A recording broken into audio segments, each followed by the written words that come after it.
नमस्कार, मैं प्रेम शंकर आपका स्वागत करता हूं प्रेम शंकर मैथ्स 2.0 पर। हम पढ़ रहे हैं कक्षा 10 के विज्ञान और इसमें हम जीव विज्ञान का चैप्टर नंबर 1 पढ़ रहे हैं, जंतुओं में पोषण। पिछली क्लास में हम लोग पौधों में पोषण के बारे में पढ़े थे। इसमें जंतुओं में पोषण तथा मानव में पोषण के बारे में हम पढ़ेंगे। तो जंतुओं में पोषण, दुनिया में जितने भी जंतु हैं सभी जंतु परपोषी तथा विषमपोषी होते हैं। दुनिया में जितने भी जंतु हैं सभी के सभी क्या होते हैं? परपोषी होते हैं या विषमपोषी होते हैं। परपोषी का एक और नाम होता है विषमपोषी। परपोषी किसे कहते हैं? कि वैसा जीव जो अपना भोजन स्वयं न बनाता हो, किसी न किसी दूसरे जीवों पर निर्भर करता हो। तो सबसे पहले हम बात करें कि जीव होते कितने प्रकार के हैं, परपोषी जीव कितने प्रकार के होते हैं। तो एक कोशिकीय जीव किसे कहते हैं? तो वैसा जीव जो एक कोशिका का बना हो तथा अपने समस्त कार्य को इस अकेली कोशिका के द्वारा करता हो, एक कोशिकीय जीव कहलाता है। जैसे अमीबा, पैरामीशियम इत्यादि। देखिए, एक कोशिकीय, दुनिया में जितना भी एक कोशिकीय जीव है उसके पास मात्र और मात्र एक कोशिका है। और एक कोशिका होने के कारण वो अपना जितना भी दैनिक जीवन में जो कार्य होंगे वो सारा का सारे कार्य का संपादन जो होता है एक कोशिका से करेगा। उसे एक कोशिकीय जीव कहते हैं। एक कोशिकीय जीव में आता है आपका अमीबा आता है, पैरामीशियम आता है इत्यादि। आगे हम देखेंगे कि अमीबा कैसा जीव होता है और किस प्रकार से कार्य करता है। आगे इसके बारे में पढ़ना है, पैरामीशियम के बारे में पढ़ना है। बहुकोशिकीय जीव किसे कहते हैं? तो वैसा जीव जिनके शरीर एक से अधिक कोशिकाओं का बना होता है तथा उनके समस्त कार्य को करने के लिए अलग अलग कोशिकाओं की आवश्यकता तथा अधिक ऊर्जा की आवश्यकता होती है, बहुकोशिकीय जीव कहते हैं। यानी कि ऐसा जीव जिसमें एक कोशिका ना हो, बहुत सारी कोशिकाएं हो और शरीर के विभिन्न कार्यों को करने के लिए उन कोशिकाओं का इस्तेमाल होता हो, उसे हम बहुकोशिकीय जीव कहते हैं। जैसे में आ जाता है कुत्ता, बिल्ली, घोड़ा, हाथी, मनुष्य, इतने सभी सारे जीव जो हैं वो क्या है? बहुकोशिकीय है। अब एक कोशिकीय और बहुकोशिकीय मेजर डिफरेंस क्या है? कि एक कोशिकीय जीवों को नंगी आंखों से हम लोग नहीं देख सकते हैं, जबकि बहुकोशिकीय जीव को हम नंगी आंखों से हम देख सकते हैं। अमीबा क्या है? अभी एक कोशिकीय के बारे में पढ़ेंगे हम, पहले अमीबा और पैरामीशियम के बारे में। तो सबसे पहला नंबर है कि अमीबा क्या है। अमीबा एक सरल प्राणी समपोषी जीव है। यह मृदु जलीय एक कोशिकीय तथा अनिश्चित आकार का प्राणी है। अमीबा क्या है? तो अमीबा कहां पर होता है? तो यह सरल कोशिकीय जीव, एक कोशिकीय जीव है और यह प्राणी समभोजी है। यानी खाने के तरीके पे प्राणी समभोजी है, पोषण के तरीके पे प्राणी समभोजी है। और ये क्या है? मृदु जलीय है। यह जीव कैसा है? तो मृदु जलीय है। मृदु का मतलब होता है मीठा और जल का मतलब जल। यानी कि यह जीव जो होता है मीठे जल में रह सकता है। अगर समुद्र में कहा जाए कि अमीबा होगा तो समुद्र में अमीबा नहीं होता है, क्योंकि समुद्र में खारा जल होता है और खारे जल में ये पाया नहीं जाएगा। और अनिश्चित आकार का प्राणी है। अमीबा कैसा है? तो अनिश्चित आकार का है। इसका आकार निश्चित नहीं होता है, इसका आकार हमेशा बनते और बिगड़ते रहता है। यानी कि अमीबा अनिश्चित आकार का प्राणी है। क्वेश्चन आता है कि अमीबा का आकार निश्चित नहीं होता है, क्यों? यानी कि अमीबा जो है उसका रूप बनता और बिगड़ता रहता है। इसका मेन कारण क्या है? क्यों वह उसका रूप बनता और बिगड़ता रहता है, आकार बढ़ता और बिगड़ता रहता है? अमीबा में हमेशा कूटपाद बनते और बिगड़ते रहते हैं। यही कारण है कि अमीबा का आकार निश्चित नहीं होता है। अमीबा में जो होता है कूटपाद होता है। अमीबा जो है इस प्रकार से आप बना दीजिएगा तो ये क्या हो जाएगा? अमीबा हो जाएगा। तो जो ये वाला जो पार्ट निकला हुआ है इसको बोलते हैं कूटपाद बोलते हैं। क्या क्या बोलते हैं इसको? हम कूटपाद बोलते हैं या पदाप बोलते हैं। तो ये कूटपाद जो है इसका बनते और बिगड़ते रहता है अकॉर्डिंग टू शरीर के मूवमेंट के हिसाब से। ये बढ़ते और बिगड़ते रहता है और बनते और बिगड़ने के कारण से अमीबा का आकार निश्चित नहीं होता है। प्रश्न आता नोट है जो है कि अमीबा में भोजन को अंतर्ग्रहण करने के लिए, भोजन को ग्रहण करने के लिए तथा अपचे भोजन को बाहर निकालने के लिए कोई निश्चित स्थान नहीं होता है। यह शरीर की किसी भी स्थान से हो सकता है। अमीबा में जो भोजन जो है वो खाने का कोई स्थान नहीं होता है और उसको निकालने का भी कोई स्थान नहीं होता है। अब आगे है कि अमीबा का कूटपाद क्या है। ये आप देख रहे हैं जो ये फिगर है ये अमीबा का फोटो है। ये अमीबा है, ये क्या है? अमीबा है। अमीबा का ये फोटो है। अमीबा आप देख सकते हैं कि जो अमीबा को अगर हम घेर रहे हैं देख रहे हैं कि यहाँ से बढ़ा हुआ है, ये साइड में निकला हुआ है, ये साइड में निकला हुआ है, ये साइड में निकला हुआ है। तो ये जो है अमीबा है और अमीबा का इसी कारण से आकार इसका बनता और बिगड़ता रहता है। अमीबा का ये आकार है। ये जो साइड में जो ये निकला हुआ पार्ट देख रहे हैं आप, इसको बोलते हैं कुटपाद बोलते हैं, कुटपाद या पदाप भी बोला जाता है इसको। अमीबा का कुटपाद क्या है? अमीबा अपनी सतह पर उंगलियों जैसी अस्थायी पर्वत बनाता है। उंगली जैसा टेढ़ा मेढ़ा, देखिए ये टेढ़ा मेढ़ा इस तरह से निकाल देगा या हल्का सा इधर से निकाल दे ऐसे, तो ये सब बनता बिगड़ता रहता है, पर्वत बनाता रहता है, जिसे कुटपाद कहते हैं। इसे कुटपाद या पदाप भी कहते हैं। अमीबा का भोजन क्या है? अमीबा कौन सा चीज को भोजन करता है? अमीबा के भोजन में क्या क्या चीज शामिल होते हैं? तो अमीबा का भोजन शैवाल के छोटे छोटे टुकड़े, बैक्टीरिया, डायटम तथा अन्य छोटे एक कोशिकीय जीव तथा मृत कार्बनिक पदार्थ के छोटे छोटे टुकड़े इत्यादि होते हैं। अमीबा चूंकि एक कोशिकीय है तो खाएगा भी तो एक कोशिकीय चीज खाएगा, यानी कि भोजन में जो समुद्री जो शैवाल होता है, जो पानी के अंदर जो शैवाल होता है उसको खाता है, छोटे छोटे टुकड़े खाता है उसको, बैक्टीरिया को खा सकता है, डायटम को खा सकता है, और अन्य छोटे एक कोशिकीय जीव या कार्बनिक पदार्थ के छोटे छोटे टुकड़े को वह खाता है। अब यहाँ पर देखिए अमीबा का स्ट्रक्चर में एक भीतर में ये काला रंग का जो है वो केंद्रक होता है, ये केंद्रक है। और यहाँ पर मान लीजिए लाल रंग का जो दिखाया गया है यहाँ भोजन के कण है, ये देख लीजिए ये खाद्य कण है, यानी कि भोजन के कोई कण को यहाँ पर रेड कलर से दिखाया गया है। अब क्या करेगा कि जैसे ही भोजन के नजदीक रहेगा तो अमीबा अपना साइड से ये पार्ट को क्या करेगा, बढ़ा देगा, इधर वाला साइड को क्या करेगा, पार्ट को बढ़ा देगा। अब बढ़ाने के बाद फिर इसको क्या करेगा, आपस में ज्वाइंट कर लेगा। तो ज्वाइंट करेगा, देखिए यहाँ पर भोजन था, साइड से पार्ट को इधर बढ़ा दिया, बढ़ाने के बाद फिर क्या करेगा, इसको धीमे धीमे ज्वाइंट कर लेगा। जैसे ही ज्वाइंट करेगा तो ये जैसे ही ज्वाइंट करता है तो यहाँ पर देखिए कि भोजन इसके अंदर आ गया है। आप यहाँ पे देख रहे होंगे रेड कलर से है, और ये हम देखिए यहाँ पर ये भोजन को अंदर यहाँ पर ले लिया है, और ये जो जो गैप जो बच गया है इसको बोलते हैं खाद्य रिक्तिका। जो भोजन जहां पर जाता है और वहां पर थोड़ा सा गैप बचा हुआ है उसको बोलते हैं हम खाद्य रिक्तिका। ये खाद्य रिक्तिका है, और जो ये रेड रंग का है उसको बोलते हैं खाद्य कण, यानी भोजन के उसे कण है, और ये भोजन अंदर चला जाएगा। अब यहाँ से एक रसधानी का निर्माण होगा, इस भोजन को पचाएगा, और पचाने के बाद उस भोजन को फिर खाने के बाद जो जो अपचा भोजन होगा अब उसमें एनर्जी नहीं बच जाएगी, उसको शरीर से बाहर निकाल दी जाएगी।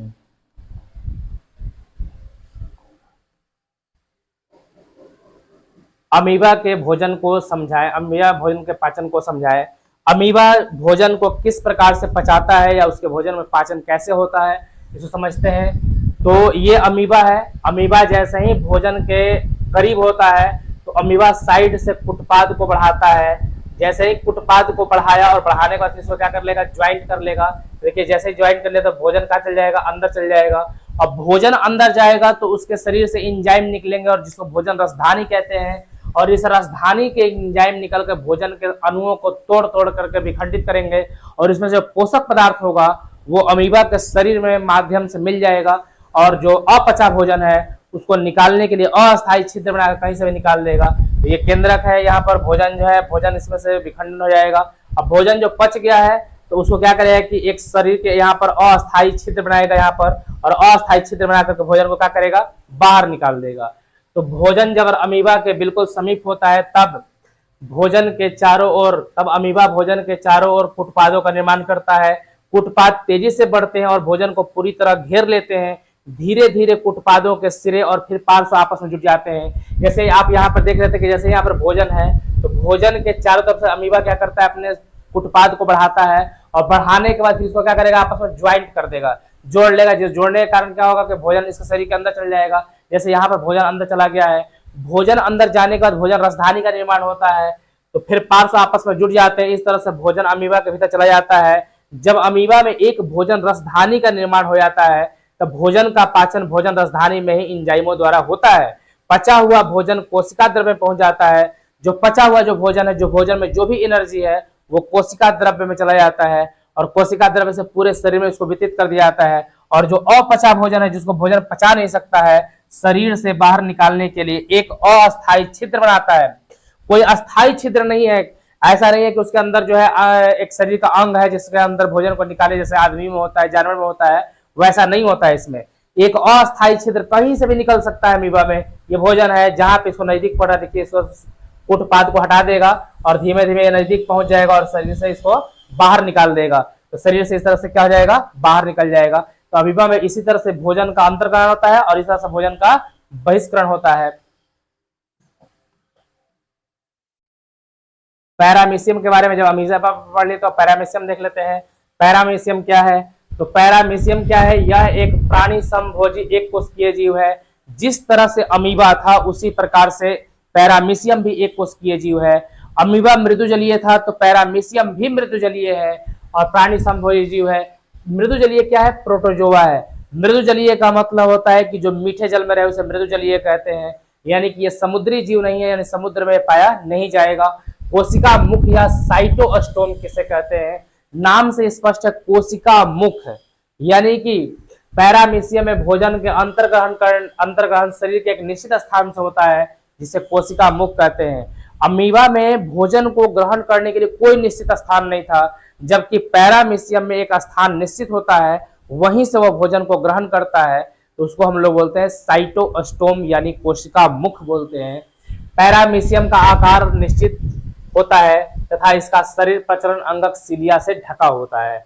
जो अमीबा था उसका आकार अनिश्चित था, वह कूटपाद के बनने और बिगड़ने के कारण उसका आकार निश्चित नहीं था, जबकि ये पैरामीशियम है इसका आकार फिक्स होता है। आप देख सकते हैं कि इसका आकृति इसी प्रकार का होगा और जो यहाँ पर है, यहाँ पर एक गैप है और यह भोजन के लिए है। इसके अंदर भोजन रसधानी होते हैं, केंद्रक होते हैं और बहुत सारी चीजें होती है जो मतलब कि कार्य करने के लिए भोजन को पचाने में सहायता करते हैं।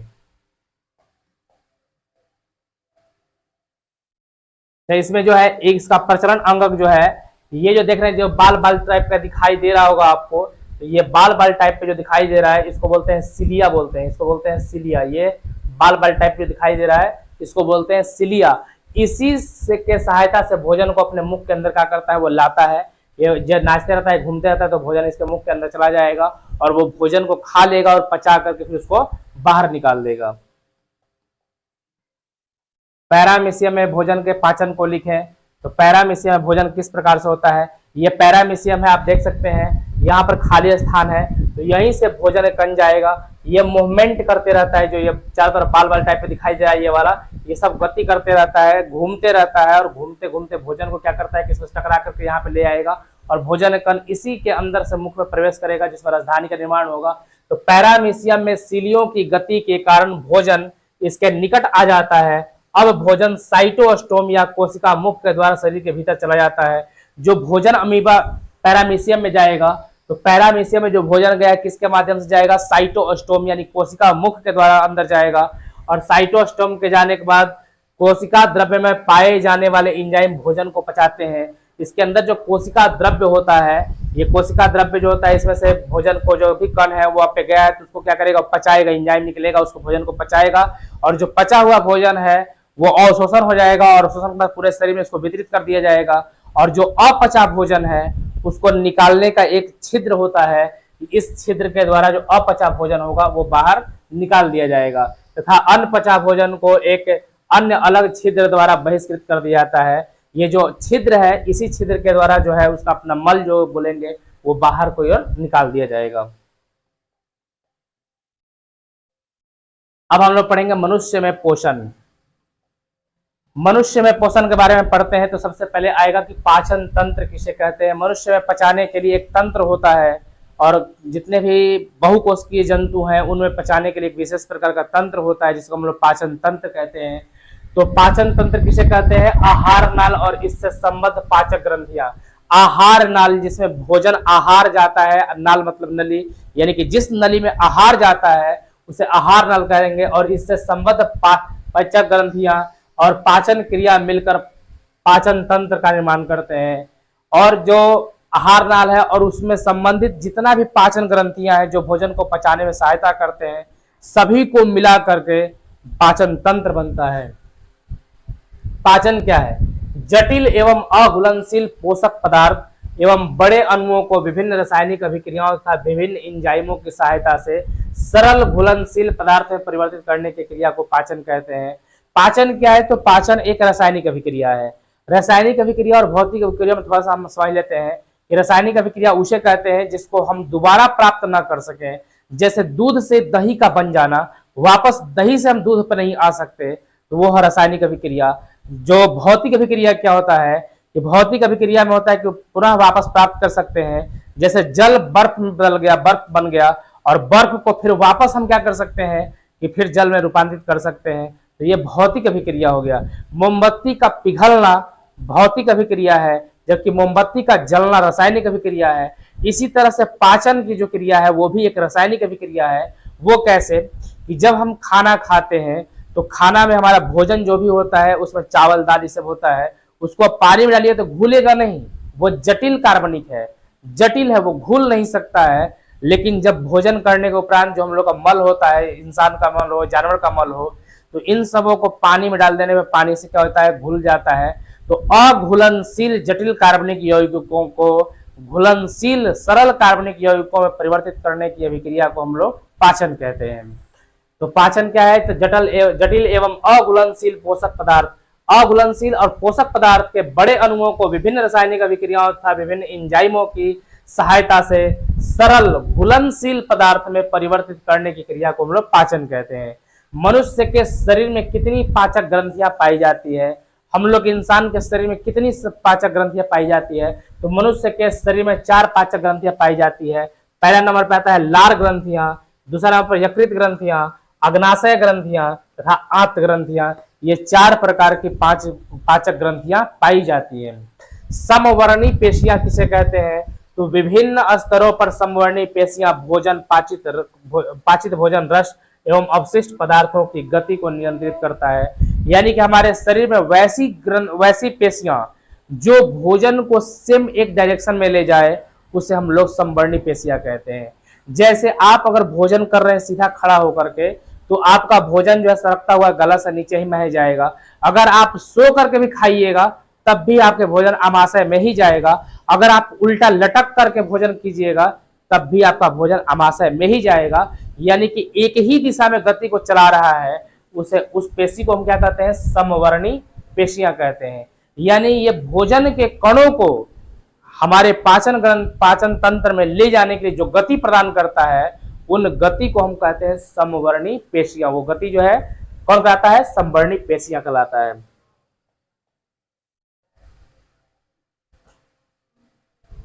अब बात आता है कि आहार नाल क्या है। तो आहार नाल यानी कि भोजन जिसमें जाता है उसे हम आहार नाल कहते हैं। मनुष्य तथा सभी उच्च श्रेणी के जंतुओं में भोजन के पाचन के लिए एक विशेष अंग होता है जिसे आहार नाल कहते हैं। मनुष्य का आहार नाल एक कुंडलित रचना है। ये क्या होता है कि एक घुमावदार इस तरह से रचना है।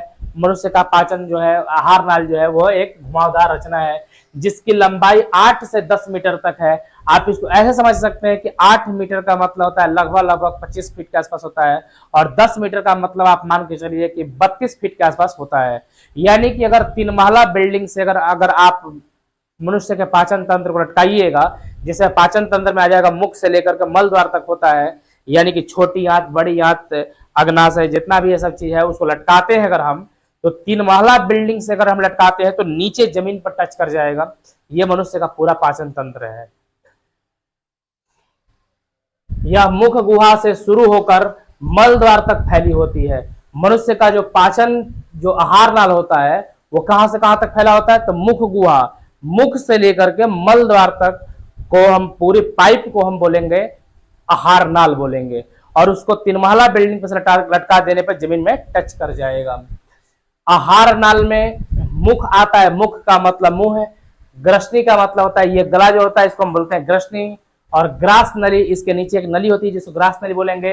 अमाशय, छोटी आंत, बड़ी आंत, मलाशय, मल द्वार आते हैं। आहार नाल को पोषण नाल भी कहते हैं, क्योंकि आहार नाल से ही हम लोग भोजन को ग्रहण करते हैं, पोषण को ग्रहण करते हैं, इसीलिए आहार नाल को ही हम लोग पोषण नाल भी कह देते हैं और आहार नाल भी कहते हैं। मुख गुहा के बारे में समझते हैं। मुख गुहा का मतलब जो होता है, मुख जो है हम लोग का मुख, इस मुख के अंदर छेद है, गैप है, उसको मुख गुहा कहते हैं। अब मुख गुहा में आप देख सकते हैं कि दांत होता है, ऊपर इस तरह से दांत है, इधर जीभ है, और गाल की तरफ जो है इधर जो होता है ये मतलब ग्रंथियां होती हैं, लार ग्रंथियां जिसे बोलते हैं। और ये है कि जो भीतरला पार्ट जो दिखाई दे रहा है ये है ग्रसनी, इसी को बोलते हैं फैरिक्स बोलते हैं, ग्रसनी बोलते हैं। मुख गुहा, तो मुख गुहा आहार नाल का पहला भाग है। यानी कि आहार नाल हमारा सुख शुरू कहां से होता है, तो मुख से होता है। यानी कि पहला भाग है, मुख से ही शुरू होता है। तो मुख से आहार मुख गुहा जो है आहार नाल का पहला भाग है। यह ऊपरी तथा निचली जबड़े से घिरी होती है। मनुष्य के मुख में दो जबड़ा होता है, एक नीचे वाला जबड़ा, एक ऊपर वाला जबड़ा। और सबसे बड़ी बात है कि मनुष्य के जो सिर होता है, इसमें सारी हड्डियां आपस में ज्वाइंट होती है, सिवाय जो एक हड्डी होता है वही हिल डुल सकता है, बाकी सभी हड्डियां जो है हिलती डुलती नहीं है। सिर्फ निचली जबड़ा की जो हड्डी है वही क्या होता है, हिलता और डुलता है, इसी कारण हम लोग भोजन ग्रहण कर पाते हैं। यह ऊपरी तथा निचली जबड़े से घिरी होती है। मुख गुहा को बंद करने के लिए दो मांसल होठ होते हैं, दो मांस का होठ होता है, एक नीचे और एक ऊपर जो होता है। मुख गुहा में जीभ होता है, लार ग्रंथि तथा दांत होते हैं। तो आपको यहाँ पे दिखाई दे रहा है कि दांत है, ये जीभ दिखाई दे रहा है आपको, और ये लार ग्रंथियां हैं।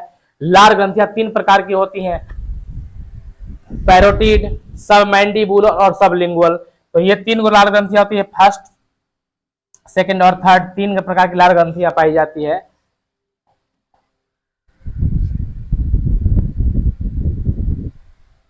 अब आगे देखते हैं कि जीभ की बनावट और कार्य। अब मुख गुहा के अंदर हम लोग तीन चीज देखे हैं, जीभ आता है, दांत आता है और लार ग्रंथि आता है। तीनों को हम बारीकी से पढ़ते हुए चलेंगे। अगर आपने हमारे चैनल को सब्सक्राइब नहीं किया तो सब्सक्राइब कर लीजिए, लाइक कीजिए, दोस्तों के पास शेयर कीजिए। और जीभ के कार्य देखते हैं, जीभ के बनावट का कार्य को। तो आप देखते हैं कि जीभ इस प्रकार से होता है, और जीभ के ऐसा नहीं है कि जीभ के सभी भाग से सब चीज का स्वाद लेते हैं हम लोग। जीभ के जो सबसे आगे वाला हिस्सा है, इस हिस्से से हम लोग मीठा का स्वाद लेते हैं। ये जो भाग है, इससे हम लोग मीठा का स्वाद लेते हैं। इधर वाला जो भाग आप देख रहे हैं साइड में, ये भाग जो है, ये साइड वाला भाग, इस साइड वाले भाग से हम लोग नमकीन का स्वाद लेते हैं। और जस्ट इसके पीछे वाला जो भाग जो देख रहे हैं आप यहाँ पे, हरा वाला जो है, इसको हरा वाला भाग जो दिखाई दे रहा है आपको, तो इससे हम लोग खट्टा का स्वाद लेते हैं। और जो सबसे पीछे वाला जो भाग हो गया आपका, सबसे पीछे वाला जो भाग दिखाई दे रहा है, ये वाला भाग, इस वाले भाग से हम लोग केवल और केवल तीता का स्वाद लेते हैं। यानी कि हमारे मुख में चार प्रकार के स्वाद लेते हैं हम लोग, मीठा, नमकीन, खट्टा और तीता। सबसे पहले आप लोग याद करना है कि सबसे पहले क्या स्वाद लेते हैं, जीभ के सबसे आगे वाले भाग से हम लोग मीठा का स्वाद लेते हैं। सबसे जीभ का जो अगला हिस्सा है उससे हम लोग मीठा का स्वाद लेते हैं। इसके जस्ट पीछे साइड वाले भाग में, जो बीच वाला भाग नहीं, साइड में किनारे किनारे से भाग में हम जाएंगे, तो उसके जस्ट पीछे मीठा के बाद क्या खाना चाहते हैं हम लोग, तो नमकीन खाना चाहते हैं। मीठा अगर कोई खाता है, मीठा से मन भर जाता है, तो क्या खाना चाहता है, नमकीन खाना चाहता है। तो जस्ट पीछे नमकीन आ जाएगा। नमकीन के बाद क्या खाना चाहता है, तो खट्टा खाना चाहता है, तो खट्टा आ जाएगा। और तीखा जो है बहुत कम लोग खाना चाहते हैं, तो तीखा सबसे लास्ट में होता है।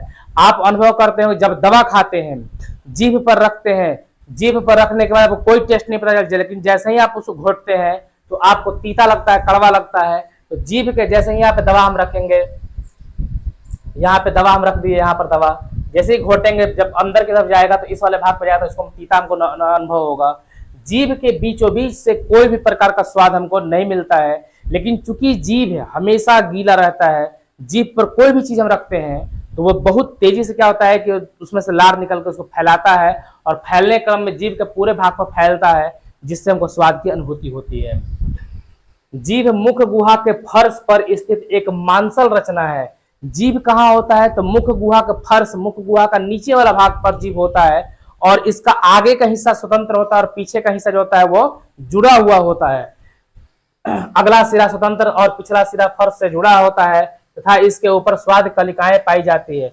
इसके ऊपर जो होता है वो स्वाद कलिकाएं पाई जाती है, टेस्ट बड निकले होते हैं, जीभ पर छोटे छोटे अंकुर निकले होते हैं, उन्हीं अंकुरों के माध्यम से स्वाद हम लोग को मिलता है। जीभ के कार्य क्या है, तो जीभ अपनी गति द्वारा भोजन को चबाने तथा भोजन को निगलने में मदद करता है। जीभ आखिर करता क्या है, जब हम लोग भोजन चबाते हैं तो एक तरफ से गाल रहता है और दूसरी तरफ से जीभ उसको रोक कर रखता है, ताकि दांत के बीच में रहे, ताकि वो अच्छे से पिसा सके, अच्छे से छोटे छोटे टुकड़े हो सके उसको। तो जीभ जो है पहला नंबर है कि भोजन को चबाने में सहायता करता है, दूसरा नंबर है कि भोजन को निगलने में सहायता करता है। अगर जीभ नहीं होगा तो हम भोजन को निगल नहीं सकते हैं, यानी कि जीभ जो उसको गति कराने का, जो भोजन को है अंदर की तरफ ले जाने का कार्य कराता है। जीभ बोलने में भी मदद करता है। जिन व्यक्तियों का जीभ सट जाता है वो तोतरा करके बोलते हैं, और जिन व्यक्तियों का जीभ कट जाता है वो बोल ही नहीं सकते हैं, क्योंकि जीभ के कारण, जीभ के कंपन के कारण ही आवाज निकलता है। स्वाद कलिकाएं क्या है, जीभ के ऊपरी सतह पर कई छोटे छोटे अंकुर निकले होते हैं, जिनसे हमें स्वाद की अनुभूति होती है। स्वाद कलियां या स्वाद कलिकाएं कहलाती हैं। प्रश्न है कि गर्म भोजन और ठंडे भोजन की अपेक्षा में अधिक स्वादिष्ट लगता है, क्यों? देखिए, चूंकि कोई भी चीज फैलेगा तो जीभ पर जितना ज्यादा फैलेगा उतना ही ज्यादा हमें स्वाद की अनुभूति होगी, और जो जीभ पर जितना कम फैलेगा उतना हमें कम स्वाद की अनुभूति होगी। गर्म खाना में फैलने की प्रवृत्ति होती है, जबकि ठंडा खाना में सिकुड़ने की प्रवृत्ति होती है। तो जैसे ही गर्म खाना हम जीभ पर रखते हैं तो वो तेजी से चारों तरफ फैलता है, और जीभ पर जितना ज्यादा फैलेगा उतना ज्यादा हमको स्वाद बढ़िया उसमें मिलेगा। जीभ चारों तरफ से उसको रसा अंकुर उसको खींचेगा स्वाद को, और स्वाद हमें अच्छा लगेगा। इसीलिए जो है गर्म खाना ज्यादा स्वादिष्ट होता है, जबकि ठंडा खाना कम स्वादिष्ट होता है, अच्छा नहीं लगता है, क्योंकि जीभ फैल नहीं पाता है। तो गर्म भोजन जीभ पर पूरी तरह से फैलता है, जिससे भोजन स्वाद कलिकाएं के ज्यादा संपर्क में होती हैं और हमें ज्यादा स्वाद मिलता है, जबकि ठंडा भोजन जीभ पर नहीं फैल पाता है। यही कारण है कि हमें गर्म भोजन स्वादिष्ट लगता है और ठंडा भोजन स्वादिष्ट नहीं लगता है।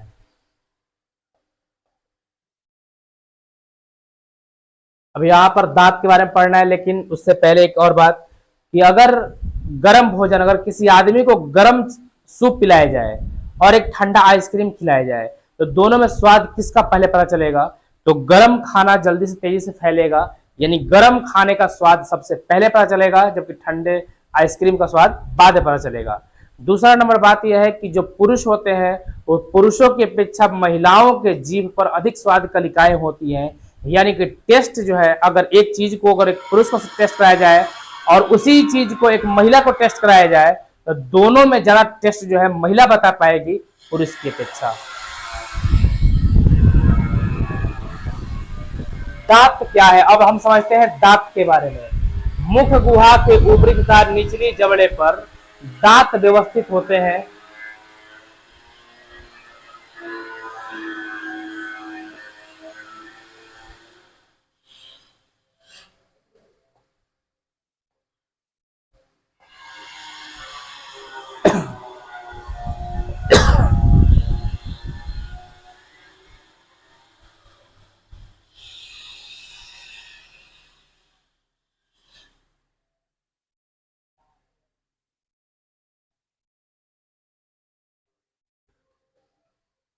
अब दांत देखते हैं, दांत क्या है। तो मुख गुहा के ऊपरी एवं निचली जबड़े पर दांत व्यवस्थित होते हैं और प्रत्येक जबड़े के मसूड़े से जुड़ा रहता है। जो दांत होता है वो कहाँ होता है? ऊपरी तथा निचली जबड़े पर दांत होते हैं।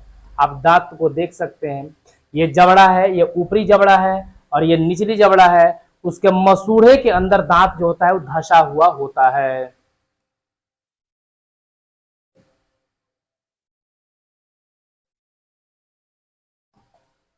दांत का जड़ किसे कहते हैं? तो देखिए, दांत के बारे में आपको जितना दांत ऊपर दिखाई दे रहा है दांत उतना ही नहीं है। दांत का नीचे की तरफ क्या है और भाग नीचे मसूड़ा में धंसा होता है, वो सब दांत होता है, पूरा होता है। तो दांत जो भी मसूड़े से नीचे में धंसा हुआ है उसको दांत का जड़ बोलते हैं। दांत जितना मसूड़े से ऊपर है उसको हम दांत का शिखर बोलते हैं। और दांत के जो शिखर है और दांत का जो जड़ है उसके बीच वाले पार्ट जो पतला होता है उसको दांत का गर्दन बोलते हैं। तो दांत का शिखर, दांत का जड़ क्या है? दांत का वह भाग जो मसूड़े में धंसा रहता है दांत का जड़ कहलाता है। दांत का शिखर किसे कहते हैं? दांत का वह भाग जो मसूड़े से ऊपर होता है दांत का शिखर कहलाता है। दांत का ग्रीवा किसे कहते हैं? तो दांत के जड़ और शिखर के बीच के भाग को दांत का ग्रीवा या गर्दन कहते हैं। आप यहाँ पर दांत को देख सकते हैं, यहाँ पर ये दांत है हमारा, ये दांत है।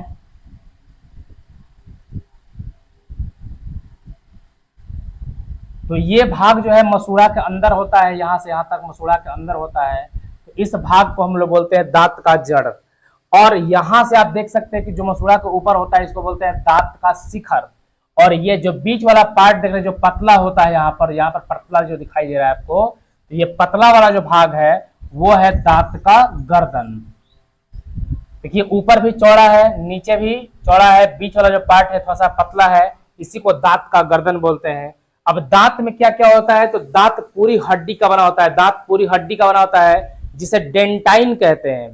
तो डेंटाइन जो होता है, देखिए ये जो पीला वाला भाग जो दिख रहा है, ये वाला पार्ट, ये सब ये दांत का हड्डी है। ये हड्डी से भी क्या होता है? कठोर होता है। इसको हम बोलते हैं डेंटाइन। क्या बोलते हैं इसको, हम डेंटाइन बोलते हैं, दांत का कठोर भाग है। और इसके ऊपर देखिए कि एक परत होती है, यहाँ से देख रहे हैं आपको ये भाग जो दिखाई दे रहा है परत वाला, तो ये मोटा वाला परत जो दिखाई दे रहा है ऊपर से, ये जो होता है इसको बोलते हैं एनामिल, जो दांत के डेंटाइन के ऊपर एक परत के रूप में रहती है और दांत को सुरक्षा प्रदान करती है, इसको हम लोग बोलते हैं डेंटाइन। अब इसके अंदर जो होता है ब्लड वेसल्स होता है, खून की नलिकाएं होती है, रक्त केशिकाएं होती हैं, और इसको सजीव रहता है तब तो दांत सजीव रहता है, खून रहेगा तब तो सजीव रहेगा। तो इसको बोलते हैं पल्प कैविटी, यानी कि जो पल्प, ये कैविटी का मतलब होता है गुहा, इसके अंदर जो घर है उसको बोलते हैं पल्प कैविटी। और ये मसूड़ा का भाग है, इसको बोलते हैं गम। ये है जो रूट है, ये रूट कैनाल है, यानी कि दांत के अंदर का जो नली है जहां पर ब्लड वेसल्स बहते हैं, ब्लड बहते हैं, उसको बोलते हैं रूट कैनाल। और ये सब हड्डी है, और ये जो है सीमेंट लिखा हुआ है, नर्व्स एंड ब्लड वेसल्स जो है, ये सब जो है ये ब्लड वेसल्स हैं, रक्त नलिकाएं हैं, रक्त वाहिकाएं हैं। दंतस्थि या डेंटाइन किसे कहते हैं, तो अभी हम पढ़े कि जो दांत जो होता है, इसमें दांत की जो हड्डी होती है इसको हम लोग दंतस्थि बोलते हैं। तो देखिए ये जो पीला वाला पार्ट आपको जो ये दिखाई दे रहा है, यहाँ से यहाँ तक जो पीला वाला पार्ट है, तो यही क्या है, दंतस्थि होता है, जो दांत की हड्डी होती है, और ये हड्डी से मजबूत होती है।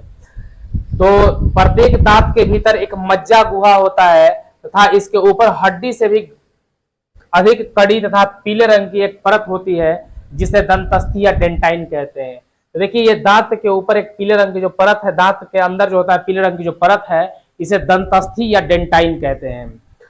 इनामिल क्या है, तो इसी पीले रंग के जो भाग है, इस पीले वाले के ऊपर जो आप देख रहे हैं व्हाइट रंग का भाग है, उसको हम लोग बोलते हैं इनामिल बोलते हैं। वो दांत की सुरक्षा के लिए बना होता है।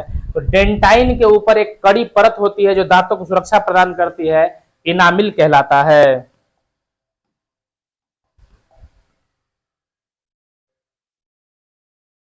एक वयस्क मनुष्य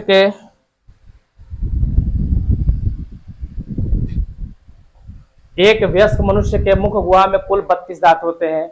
एक वयस्क मनुष्य है जिसकी उम्र करीब 18 साल से ऊपर हो चुकी है, तो उसके मुख गुहा में 32 दांत होते हैं, जो 4 प्रकार के होते हैं। दांत हमारे मुख में कितने प्रकार के होते हैं, तो 4 प्रकार के दांत होते हैं।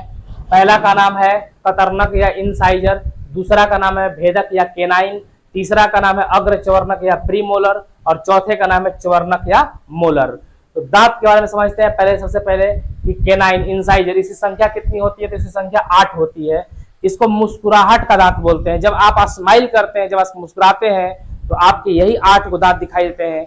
आप एक बड़ा फल ले लीजिए, कोई उस पर एक कट्टा मतलब उसको काट के खाइए, तो 4 दांत ऊपर से और 4 दांत नीचे से आपको निशान उस पर दिखाई देंगे। तो 8 दांतों का जो निशान उखड़ता है वो उखड़ता है कतरनक या इंसाइजर का। ये दांत जो होते हैं सिर्फ काटने का कार्य करते हैं। तो कतरनक या इंसाइजर यह सबसे आगे के दांत होते हैं जो काटने एवं कुतरने का कार्य करते हैं। यह 6 माह की उम्र में निकलना प्रारंभ हो जाता है। जो बच्चा जन्म लिया है और जन्म के 6 महीना के बाद से दांत निकलना क्या होता है, प्रारंभ हो जाता है। और सबसे पहले यही दांत उगता है कतरनक या इंसाइजर। भेदक या केनाइन अंग्रेजी होता है इसको केनाइन, और इसकी संख्या होती है 4। तो जो 8 गो जो दांत हुए, उस 4 गो जो दांत हुआ कतरनक, उसके दोनों तरफ एक गो दांत होता है और नीचे से भी ऊपर से भी। तो ये 4 दांत जो हो गए वो क्या होते हैं, तो भेदक या केनाइन होता है। अगर इसको पहचानना चाहते हैं तो अगर आप कभी गन्ना चाहे होंगे, ऊख चाहे होंगे, तो जिस दांत से आप फंसा कर छीलते हैं उसी को हम लोग केनाइन बोलते हैं। या अगर आप कभी दातुन से ब्रश किए होंगे, जिभ करने के लिए दातुन को हम लोग फाड़ते हैं, तो जिस दांत में फंसा करके फाड़ते हैं उसी को हम लोग भेदक या केनाइन कहते हैं। ये दांत चिड़ने एवं फाड़ने का कार्य करते हैं। ये 16 से 20 माह की उम्र में निकलते हैं। ये प्रत्येक जबड़े में 2 दांत होते हैं। ऊपरी जबड़ा में भी 2 दांत होता है, निचली जबड़ा में भी 2 दांत होता है। और मांसाहारी जंतुओं में यह काफी बड़े होते हैं। आप शेर को देखे होंगे, बाघ को देखे होंगे, जो दांत उसमें सबसे बड़ा बड़ा दिखाई देता है, 2-4 गो दिखाई देता है, वही भेदक या केनाइन है। अग्र चवर्णक या प्रीमोलर, जिसको हम, इसकी संख्या 8 होती है। तो अग्र चवर्णक या प्रीमोलर यह भोजन को चबाने में सहायक होते हैं तथा प्रत्येक जबड़े में 4-4 दांत होते हैं। प्रत्येक जबड़ा में 4 गो, ऊपर वाले जबड़ा में भी 4 गो दांत होता है, नीचे वाले जबड़े में भी 4 दांत होता है। तो ऊपर वाला जबड़ा में 2-2 दांत होता है, 2 साइड में इधर, 2 साइड में इधर होता है, नीचे वाला में 2 साइड में होता है, इस तरह से। और यह भोजन को चबाने काम करता है। ये 10 से 11 वर्ष की उम्र में पूर्ण विकसित हो जाते हैं। 10 से 11 वर्ष का जब टाइम हो जाता है तो ये पूरी तरह से निकल जाते हैं। जो आप लोग 10th के बच्चे हैं, आपके मुख में अभी 28 दांत होंगे। चवर्णक या मोलर, इसकी संख्या होती है 12 होती है। चवर्णक या मोलर यह दांत भोजन को चबाने में सहायक होते हैं। प्रत्येक जबड़े में 6 दांत होते हैं। 12 से 15 वर्ष की आयु में विकसित हो जाते हैं। तो ये विकसित होते हैं लेकिन पूर्ण विकसित नहीं होते हैं। 18 साल से आपकी उम्र ज्यादा हो जाएगी तब आपको 32 दांत होंगे। अभी आपके मुख में 28 दांत होंगे। ये दांत आप देख लीजिए कि ये ऊपरी जबड़ा में भी दांत है और निचली जबड़ा में दांत है। अब यहां पर जो दांत है, ये वाला जो दांत देख रहे हैं, ये 1 2 3 और ये 4, ये 4 दांत जो होता है इसी को बोलते हैं हम लोग कतरनक बोलते हैं। 1 2 3 और ये 4, ये 4 दांत कतरनक है। इसके बाद का जो ये वाला जो दांत दिखाई दे रहा है, ये वाला, ये जो पीला रंग से है, तो ये वाला जो है ये होता है हमारा केनाइन होता है, जिसको भेदक कहते हैं। ये भेदक हो गया। और इसके जस्ट पीछे अगर आप जाइए तो पीछे में 2 दांत, एक दांत इधर और एक दांत इधर, 2 दांत हो गया। एक इधर 2 दांत हो गया। इधर भी 1 और 1 2 हो गया और एक 2 दांत हो गया। तो ये जो दांत है, ये दांत हो गया आपका अग्रचवर्णक। ये च से पतला पतला होता है लेकिन ये भी काम चबाने का ही करता है। और इसके पीछे आप देखिएगा 3 दांत, 1 2 3, इधर भी 1 2 3 1 2 3 1 2 3, 3 3 6 और 6, 12 दांत जो होते हैं वो चवर्णक होते हैं। आप देख सकते हैं कि जो सामने रेड कलर दिखाए हैं वो है इस प्रकार का दांत होता है। जो केनाइन होता है वो जो होता है, केनाइन जो है ये इस प्रकार का है। और जो प्री मोलर है वो इस प्रकार का होता है और मोलर जो होता है इस प्रकार का होता है। यानी जो च होते हैं वो काफी चौड़े चौड़े होते हैं। ये भी वही चीज है। दंत अस्थि क्षय के बारे में देखते हैं। दंत अस्थि क्षय किसे कहते हैं? जब हम भोजन करते हैं तो भोजन में उपस्थित शक्कर, भोजन में जब भी भोजन करते हैं तो भोजन में कार्बोहाइड्रेट होता है, तो स्टार्च होता है। तो जैसे ही हमारे मुंह के लार से वो टकराता है, मिलता है, तो वो स्टार्च कन्वर्ट हो जाता है शक्कर में। तो जब हम भोजन करते हैं तो भोजन में उपस्थित शक्कर पर बैक्टीरिया रासायनिक अभिक्रिया कर अम्ल बनाते हैं।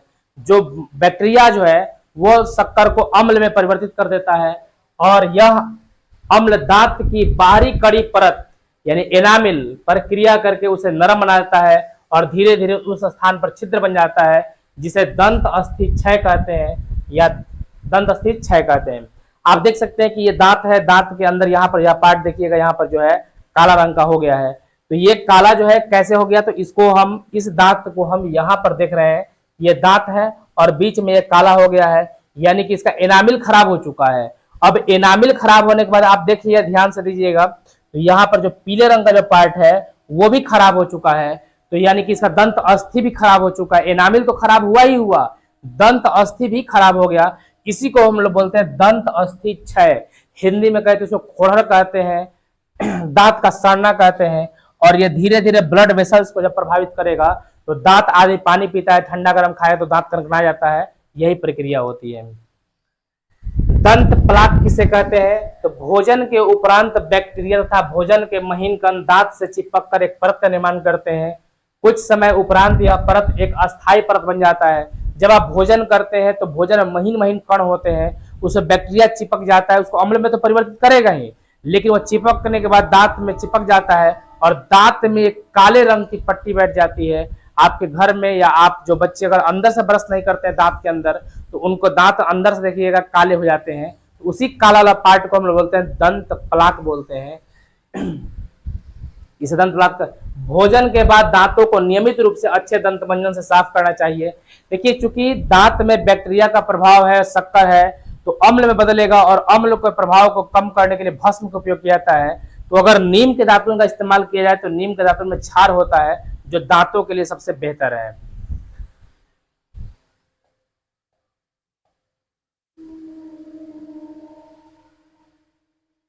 लार ग्रंथियां।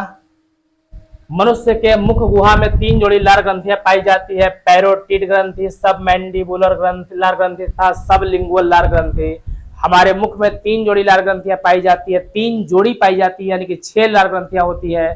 पहला का नाम है पैरोटिड, दूसरा का नाम है सबमैंडिबुलर और तीसरा का नाम है सबलिंगुअल। आप अगर यहाँ पर मुंह में देखिएगा तो ये गाल जो जो पार्ट है ये थोड़ा सा अंदर से मोटा होता है, तो इसको हम यहाँ पर जो पार्ट है इसी को बोलते हैं हम लोग पैरोटीड। ये वाला पार्ट जो है इसको बोलते हैं पैरोटीड। और जो ये वाला पार्ट है यहाँ पर आप देख रहे हैं, ये वाला जो पार्ट है इसको बोलते हैं सबमैंडिबुलर। और ये जो है ये वाला जो पार्ट है इसको बोलते हैं सबलिंगुअल। यानी कि एक गाल के इस हिस्से में 3 ग्रंथियां हैं तो गाल के दूसरे हिस्से में भी 3 ग्रंथियां होंगी। इस प्रकार से हमारे मुख में 6 लार ग्रंथियां पाई जाती है, 3 जोड़ी पाई जाती हैं। तो पैरोटीड, सबमैंडिबुलर, सबलिंगुअल, पैरोटीड, सबमैंडिबुलर, सबलिंगुअल। आप कोई चीज खट्टा कोई खा रहा है, आप उसको देखते हैं तो आपके मुंह में भी लार आ जाता है, तो इसको हम लोग बोलते हैं लार ग्रंथियां बोलते हैं, उसी से लार निकलता है। छोटे छोटे जो बच्चा होता है उसमें लार निकलने की प्रक्रिया ज्यादा तेजी से होता है। वो जब सो जाता है तो सोने के बाद देखते हैं गाल में इधर मतलब कि लग जाता है, व्हाइट व्हाइट रंग का हो जाता है। तो बड़े आदमी में धीमे धीमे लार जो होता है वो कम होते चला जाता है। तो यहां पर था कि लार ग्रंथियों द्वारा निकलने वाला जो लार नलिकाओं द्वारा मुख में गिरता है, लार ग्रंथियां जो होता है उससे जो लार निकलता है वो मुख में गिरता है सीधा सीधे। लार में पाया जाने वाला एंजाइम जो होता है उसको टाइलिन कहते हैं। ये लार एक क्षारीय द्रव है जिसका पीएच मान कितना होता है 7.4 होता है। लार को अंग्रेजी में कहते हैं सैलिवा, सलाइवा जिसको बोलते हैं सलाइवा। तो सलाइवा जो होता है वो लार होता है। अगर इसका पीएच मान याद करना है तो इसके नाम ही में है, अगर हम यहाँ से ए हटा दें और एक वैसे काट देते हैं SAT से 7 हो जाएगा और IV से इसका मतलब हो गया 4, यानी कि लार का जो पीएच मान होगा वो कितना होगा 7.4 होता है। लार में मौजूद एंजाइम जो होता है टाइलिन, या इसका एक और नाम है इमाइलेज, भोजन में मौजूद स्टार्च को शर्करा में कन्वर्ट करता है। जो भी भोजन में स्टार्च है जिससे आपको मिठास लगता है, चावल खाते हैं मिठास लगता है, आलू खाते हैं मिठास लगता है, तो वो उसमें चूंकि प्लांट्स में पेड़ पौधों में शक्कर नहीं पाया जाता है, उसमें स्टार्च के रूप में रहता है। लेकिन जैसे ही स्टार्च में ये टाइलिन मिलता है तो उस स्टार्च को वह शर्करा यानी कि शक्कर में बदल देता है। यह शर्करा आसानी से आहार नल के दूसरों हिस्सों में पच जाती है। तो भोजन का पाचन जो है वह मुख से ही स्टार्ट हो जाता है। मुख में कार्बोहाइड्रेट पचना चालू हो जाता है। लार भोजन को क्या करता है, तो लार भोजन को गीला और चिकना बनाती है जिससे इसे निगलना आसान हो जाता है। आपके घर में कोई बूढ़े होंगे तो जो चावल खाते हो तो उनको अटकता होगा, ज्यादा बढ़िया चावल जो है फ्रेश चावल जो है फरफर है वो अटकता है। रीजन क्या है कि उनके अंदर अब लार बनने की जो क्षमता है वो कम हो जाती है धीमे धीमे समय के साथ में, तो वो लार बन नहीं रहा है और वो तेजी से खा ले रहे हैं, तो उसके कारण क्या होता है गले में फंसता है। अगर आप उसको इसीलिए बोलते हैं कि थोड़ा सा गीला भात बनाइएगा ताकि वो आसानी से गले से सरकता हुआ नीचे जा सके। लार तथा भोजन के मिश्रण को बोलस कहते हैं। जो मुख में हम लोग जो रोटी लेकर चबा रहे हैं, आप रोटी चबाइएगा देखिए कुछ देर बाद मीठा लगने लगता है। तो रीजन क्या है कि जो रोटी में फाइबर जो स्टार्च है उसमें लार लगा, जैसे टाइलिन लगा तो वो क्या बनेगा शर्करा में कन्वर्ट कर देगा, इसलिए मिठास लगता है। और लार से जब भोजन सन जाता है तो उस भोजन को हम लोग बोलस कहते हैं। और मुख में प्रतिदिन 1.5 लीटर लार निकलता है। मुख में प्रतिदिन 1.5 लीटर लार हम लोग को मुख में निकलता है।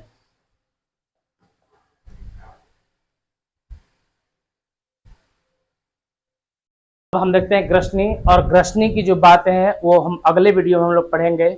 अगर आपने हमारे चैनल को सब्सक्राइब नहीं किया तो सब्सक्राइब कर लीजिए, लाइक कीजिए। धन्यवाद।